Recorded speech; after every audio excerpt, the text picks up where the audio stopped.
Nous retrouvons les X-Men en bien mauvaise posture face au Fléau et à Black Tom Cassidy, quelque part dans le château familial dont ce dernier a pris possession. Mais fort heureusement, Diablo n'a pas été capturé et s'empresse de se porter au secours de ses camarades avec l'aide de petits lutins qui habitent les lieux également et désirent voir partir l'influence néfaste des deux vilains.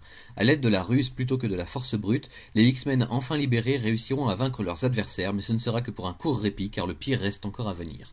En effet, Magneto est de nouveau libre lui aussi et revenu dans son corps d'adulte en pleine possession de ses moyens et de ses pouvoirs. Autant dire que l'affrontement sera titanesque et malheureusement pour nos héros ils n'en réchapperont que de justesse pour ensuite affronter le véritable commanditaire de toutes ces récentes épreuves, Éric le Rouge. Nous découvrons à ce moment que celui-ci est en réalité un agent infiltré de l'Empire Shi'ar et que sa mission est d'empêcher à tout prix tout contact entre la princesse rebelle Lilandra et le professeur Xavier, une mission qu'il parviendra à accomplir non sans mal jusqu'au bout. Les X-Men sont toujours sur ses traces et aboutissent au cœur mystique du lointain empire cosmique pour une bataille dantesque contre des forces inconnues. Finalement, ils réussissent à sauver Lilandra, mais celle-ci doit regagner la Terre dans l'attente d'être jugée apte à reprendre les commandes de son empire. Une sanction qu'elle prend plutôt bien, étant donné qu'elle sera aux côtés de Xavier, qui apparaît comme son âme sœur. C'est cependant loin d'être terminé. Les récentes épreuves ont suffisamment affecté nos héros pour qu'ils soient tour à tour infiltrés par un agent du gouvernement canadien à la recherche de Wolverine, puis par un nouvel ennemi qui détraque à dessein la salle des dangers pour en faire un piège mortel.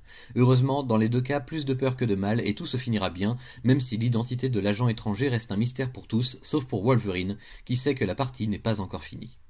Et tandis que le Fauve, après la disparition des Avengers, décide de rendre visite à ses anciens coéquipiers et successeurs chez les X-Men, ce qu'il découvre là-bas lui fera froid dans le dos. Tous ses amis sont réduits à l'état peu glorieux de vulgaires bêtes de foire dans un cirque, par nul autre que Mesmero qui vient de prendre sa revanche trop longtemps suspendue. Mais grâce au Fauve et à Wolverine, l'équipe recouvrira bientôt ses esprits et ils feront face à Mesmero pour une juste confrontation, mais c'est à Magneto qu'ils auront affaire. Le maître du magnétisme entraîne les héros dans l'une de ses nombreuses bases, quelque part sous un volcan en Antarctique, et les réduit à l'impuissance totale pour leur faire payer les sombres moments qu'il a passés dans le corps d'un nourrisson avant qu'Éric le Rouge ne le fasse évader. Et pendant que ses adversaires de toujours sont prisonniers de sa terrible machination, Magneto entreprend de ravager les installations militaires du Pacifique Sud depuis sa station orbitale, invisible des radars terrestres. Sans les Avengers et maintenant sans les X-Men, personne ne semble en mesure de l'arrêter. Mais contre toute attente et avec l'aide des talents d'Ororo, l'équipe se libère de ses entraves et attend Magneto de pied ferme pour un match retour qu'il ne sera pas prêt d'oublier. La base explose sous le choc et le vilain s'en tire in extremis, laissant les héros pour morts, mais trop affaiblis lui-même pour vérifier. Alors qu'en réalité les X-Men sont séparés et que le groupe de Cyclope est parvenu à atteindre la Terre sauvage, où nos héros se retrouvent bien vite embarqués dans une histoire de complot sur fond de résurrection d'une antique divinité ayant pour but de dominer l'ensemble du continent. Juste le temps de souffler un peu dans un village indigène en compagnie de Khazar, et le revoilà parti pour une lutte acharnée contre le mal. Et pendant ce temps, le Fauve et Jean Grey ont réussi à regagner la civilisation, mais sont porteurs de tristes nouvelles. En effet, sans aucun contact avec leurs amis, ils en ont déduit que ceux-ci sont probablement tous morts dans l'explosion de la base de Magneto, et c'est un Charles Xavier abattu qu'ils retrouvent pour le lui annoncer. Quel avenir attend les mutants les plus célèbres du monde séparés et si loin de tout ?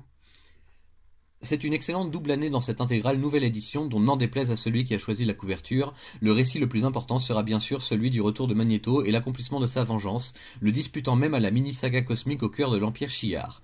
Au scénario, nous retrouvons l'excellent Chris Claremont, bien entendu, qui pose les bases de ce qui deviendra un run de légende, tandis que les dessins sont assurés par Dave Cockrum, puis un certain John Byrne qui viendra prendre la relève avec brio. L'histoire est rapide, il n'y a pratiquement aucun temps mort, on sent que le but était d'en faire une série de pure action pour doper les ventes après l'échec de la première mouture plus de 10 ans auparavant.